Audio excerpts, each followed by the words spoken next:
සිදුවීම් පෙළයි හතරවන රූපය ඔබට දක්නට ලැබෙන්නේ.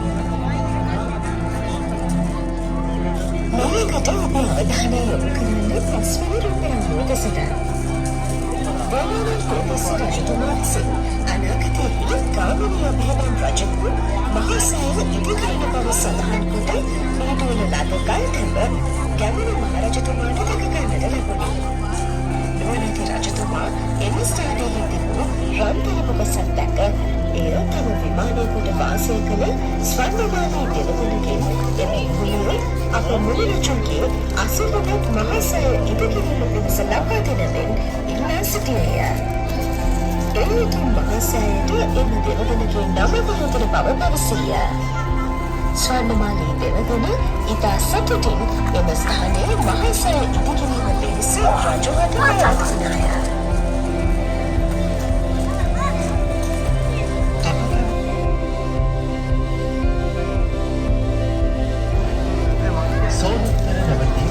ෂඩ් අභිඥාලාභී පුච්චුවට පවරන ලද උතුම් රහතන් වහන්සේලාගේ අනුශාසනා ලැබ සෝනුත්තර රහතන් වහන්සේ ඊවලට මහා කාල රාජරාජයා සතුව පැමිණ අපපාත්මක වහන්සේගේ ද්‍රෝණයක් පමණ වූ ධාතුන් වහන්සේලා වැඩම කරවාගෙන එම පිණිස නාග බවලට වැඩම කළ සම්බුදුරජාණන් වහන්සේ ලංකාද්වීපයේ බොහෝ ප්‍රදේශයන්ට වැඩම කොට එම ප්‍රදේශ අනාගතයේ බොහෝ දෙවිනිසුන්ට යහපත උපදවා ගත හැකි වන පරිද්දෙන් බුද්ධ පරිබුද්ධ භූමිය බවට පත්කොට වදාළසේක.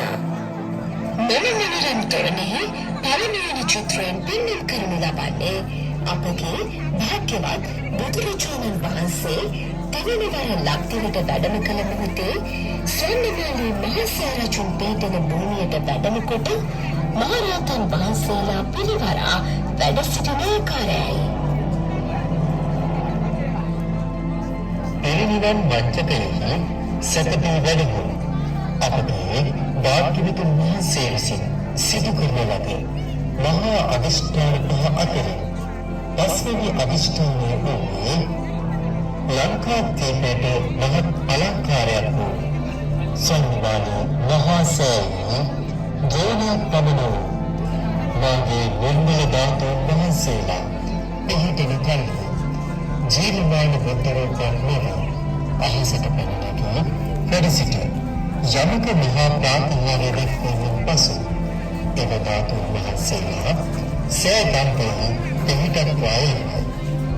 දෙවන චිත්‍රයෙන් ඔබ දකින්නේ එම සිදුවීම.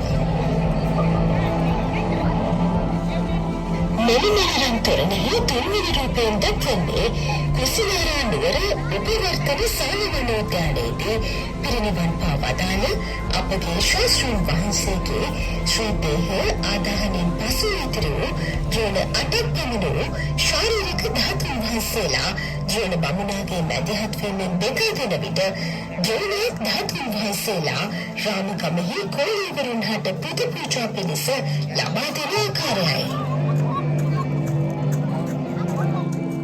අපගේ ආදී ගුරු දේවෝත්තම අනුබුදු මිහිඳු මහරහතන් වහන්සේ අනාගතයේ ලබන්නේ මහා සෑය පිහිටන භූමියට වැඩම කොට දෙවියන් බෑකස් වරතුන් විසින් පිළිගැන්වූ සපුමන් එම භූමියට පූජා කොට මහසෑය කර්මය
ජීවිතය ඒකාන්තයෙන්ම